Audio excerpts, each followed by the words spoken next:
नमस्कार, मैं डॉक्टर सुधा रानी वर्मा नेचुरोपैथ आयुष शक्ति हेल्थ टिप्स में आपका स्वागत है। आज मैं आपसे वाटर एनिमा के विषय में बात करूंगी।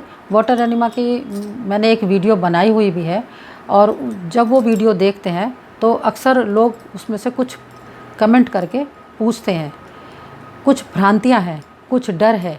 अक्सर पूछते हैं कि वाटर एनिमा सेफ़ है या एनिमा लेने से ही पेट साफ़ होगा, एनिमा लेना चाहिए या नहीं लेना चाहिए।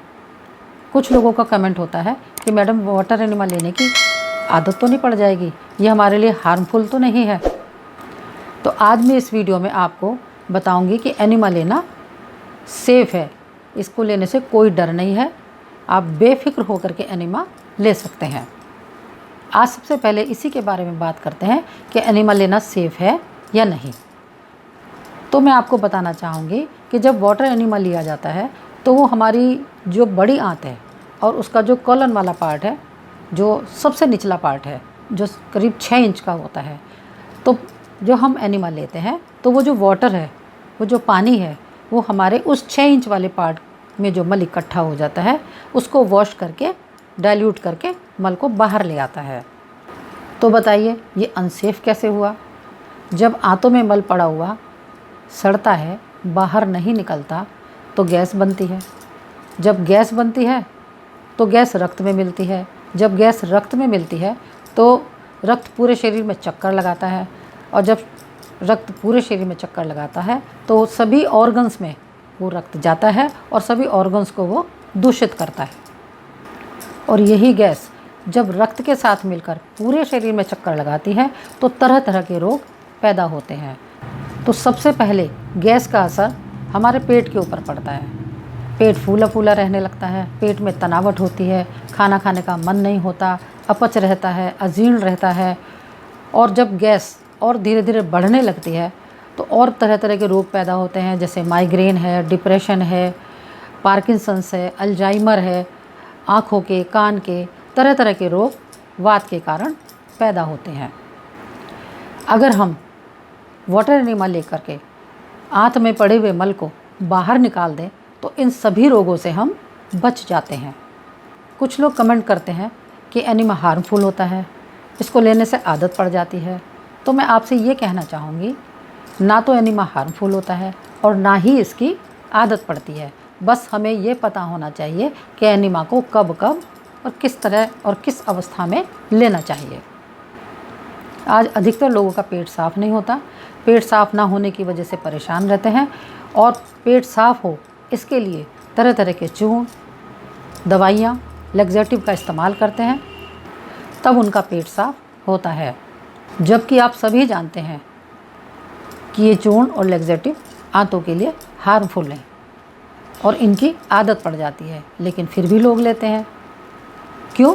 क्योंकि जब पेट साफ़ नहीं होता, मोशन नहीं आता, तो उनकी मजबूरी हो जाती है ये चूर्ण और लैक्सेटिव लेने की कि जिससे पेट साफ़ हो जाए। तो मैं आपको बताना चाहूँगी, इन सब को लेने से, ये जितने भी लैक्सेटिव हैं, चूर्ण हैं या मेडिसिन्स हैं, इन सब को लेने से जो हमारी आंतें हैं वो ख़राब हो जाती हैं। तो आंतों की जो एक सर्पिल गति होती है जिसके द्वारा मल आगे सरकता है, तो आंतों की वो सर्पिल गति बिगड़ जाती है, आंतें अपना काम करना भूल जाती हैं।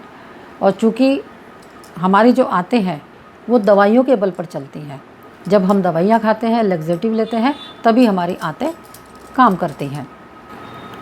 और जब धीरे धीरे आंतें अपना काम करना भूल जाती हैं तो जितना चूर्ण हम पहले खाते थे, हमें उससे ज़्यादा चूर्ण खाना पड़ता है या उससे ज़्यादा लैक्सेटिव लेना पड़ता है। क्योंकि आंतों की जो स्वाभाविक गति है, जो मैंने अभी आपको बताई थी, उनकी जो कार्य क्षमता है वो बिल्कुल नष्ट हो जाती है, बिल्कुल ख़त्म हो जाती है। तो हमें जब ज़्यादा चूर्ण लेते हैं तभी हमारी आंतें काम करती हैं, और ज़्यादा चूर्ण लेने की वजह से हमारी आंतों की सरफेस ख़राब हो जाती है। तो जितना चूर्ण हम पहले खाते थे, हमें उससे ज़्यादा चूर्ण खाना पड़ता है, क्योंकि मल जो है वो आंतों की सरफेस पे चिपकता है और वो फिसल कर बाहर नहीं निकल पाता। तो आपने कभी सोचा है कि जो चूर्ण हम मुंह से खाते हैं और वो हमारे आंतों में मल को ढीला करके कैसे बाहर निकालता है? तो मैं आपको बताना चाहूँगी कि जो चूर्ण हम खाते हैं वो चूर्ण हमारी आंतों का ही पानी चूस करके मल को ढीला करते हैं और फिर उसको बाहर पास करते हैं। ऐसा जब हम रोज़ रोज़ करते हैं तो हमारी आंतों की सरफेस रूखी हो जाती है, जबकि एनिमा इसके विपरीत काम करता है। एनिमा बिल्कुल सेफ़ है, बिल्कुल भी हार्मफुल नहीं होता, क्योंकि वाटर एनिमा में केवल पानी का ही इस्तेमाल होता है और इसमें कोई केमिकल भी नहीं होता। ये केवल कॉलन वाले पार्ट में जो मल पड़ा होता है उसको साफ़ करता है, उसको धोकर उसकी सफाई कर देता है। तो आप बताएं ये कैसे हार्मफुल हो सकता है? और पानी से कभी आंतें ख़राब होती हैं? कभी नहीं होती। जो ये कहते हैं कि एनिमा लेने की आदत पड़ जाती है, तो मैं आपको बताना चाहूँगी कि एनिमा लेने की आदत केवल उन्हीं को पड़ती है जिनकी आंतें मल से बिल्कुल लदी पड़ी हैं और जिनको रोज़ाना मोशन नहीं आता और मोशन लाने के लिए वो एनिमा का इस्तेमाल करते हैं। अब चूँकि आंतें निष्क्रिय हो चुकी होती हैं, वो मल को आगे सरकाते ही नहीं हैं, तो एनिमा लेकर के ही पेट को साफ़ करना पड़ता है। और कुछ लोग तो ऐसे हैं जिनको 2-2 3-3 दिन तक मोशन जाना ही नहीं होता, और कुछ तो ऐसे भी हैं, क्योंकि मैं तो नेचुरोपैथ हूँ, मेरे पास बहुत सारे पेशेंट आते हैं, तो ऐसा बताते हैं कि मैडम 1-1 सप्ताह हम मोशन के लिए नहीं जाते और 1 सप्ताह बाद भी हमें कुछ ना कुछ लैक्सेटिव लेना पड़ता है, तो हमारा मोशन पास होता है। तो जब ऐसी विकट स्थिति आ जाती है, तो ऐसी स्थिति में अगर एनिमा रोज़ाना लेना पड़ जाए तो उसको आदत नहीं कह सकते। हाँ, अगर आप चाहते हैं कि आपको रोज़ रोज़ एनिमा ना लेना पड़े या इसकी एक आदत ना बने, तो उसके लिए हमें आंतों को अपने सक्रिय बनाना होगा, उन्हें स्ट्रॉन्ग करना होगा, क्योंकि जब हमारी आंतें स्ट्रॉन्ग नहीं होती, वो अपना काम ठीक से नहीं करती, मल को आगे नहीं सरकाती, तो फिर मजबूरी होती है एनिमा लेने की या चूर्ण लैक्सेटिव लेने की। अगर आप चाहते हैं कि एनिमा ना लेना पड़े, रोज़ाना पेट अपने आप साफ़ होने लगे, तो इसके लिए मैं समय समय पर वीडियो डालती रहती हूँ कि आंतों को स्ट्रॉन्ग करने के लिए अपने पेट के ऊपर ठंडा टॉवल भिगो के रखें, पेट के ऊपर गर्म ठंडी सिकाई करें, पेट के ऊपर गर्म ठंडी पट्टी बांधें, पेट के ऊपर मिट्टी रखें। जब हम ये सब काम करते हैं तो इससे हमारी आंतें मजबूत होती हैं। वो जो अपना काम करना भूल गई थी, वो अपना काम करना शुरू कर देती हैं, तो धीरे धीरे हमारी आंतें स्ट्रॉन्ग हो जाती हैं और रोज़ाना मल पास होने लगता है और आपको एनिमा की ज़रूरत नहीं पड़ती।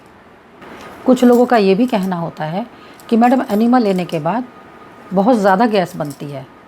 मैं आपको एक उदाहरण से बताना चाहूँगी कि कहीं अगर गंदगी का ढेर लगा हुआ है और उस गंदगी के ढेर को हमें साफ़ करना है, तो सफाई करने के लिए हमें उस पर कुदाल, फावड़ा या कुछ भी ऐसा चीज़ यूज़ करनी पड़ेगी कि वो ढेर टूट जाए। तो जब उस ढेर को हम साफ़ करने लगते हैं तो उसमें से गैसेस उठती हैं, बहुत भयंकर बदबू आती है। लेकिन जैसे ही वहाँ से सब कुछ साफ़ हो जाता है, वहाँ से गंदगी हट जाती है, तो वहाँ से गैस उठना या बदबू आना सब खत्म हो जाता है। तो इसी तरह से हमारी आंतें हैं, आंतों में मल लदा हुआ होता है, तो हमें आंतों को साफ़ करने के लिए जल्दी जल्दी एनिमा को लेने की ज़रूरत पड़ती है। जब हम जल्दी जल्दी एनिमा लेते हैं तो आंतों की गंदगी साफ़ होने लग जाती है, और जो आपको गैस बन रही थी कि एनिमा लेने से गैस बन जाती है, वो गैस बननी भी बंद हो जाती है, क्योंकि धीरे धीरे हमारी आंतें साफ़ हो जाती हैं। जब भी आपको लगे कि पेट साफ़ नहीं हो रहा है, तो आप एनिमा ले करके पेट को साफ़ कर लें, इसकी कोई आदत नहीं पड़ती। और इसके अलावा आपको एनिमा बार बार ना लेना पड़े, तो अपने खाने में फाइबर को बढ़ाएं। ऐसा आहार लें जिसमें फाइबर हो, जिससे कि आंतें हमारी स्वतः ही साफ़ हो जाएं। और भोजन के साथ 1 गिलास गुनगुना पानी घूंट घूंट करके ज़रूर पिएं। ऐसा करने से पेट साफ़ रहने लगता है, गैस नहीं बनती, ब्लॉटिंग नहीं होती और आपको एनिमा लेने की ज़रूरत भी नहीं पड़ती। और अगर कभी ऐसा लगता भी है कि पेट आपका साफ़ नहीं हो रहा है, तो कभी कभी एनिमा लेने में कोई भी बुराई नहीं है। तो आज की इस वीडियो से आप समझ गए होंगे कि एनिमा के कोई भी साइड इफ़ेक्ट नहीं होते। तो मुझे उम्मीद है आपको मेरी जानकारी पसंद आई होगी। अगर मेरी जानकारी पसंद आई हो तो मेरी वीडियो को लाइक करें, शेयर करें और मेरे चैनल को सब्सक्राइब ज़रूर करें। नमस्कार, धन्यवाद।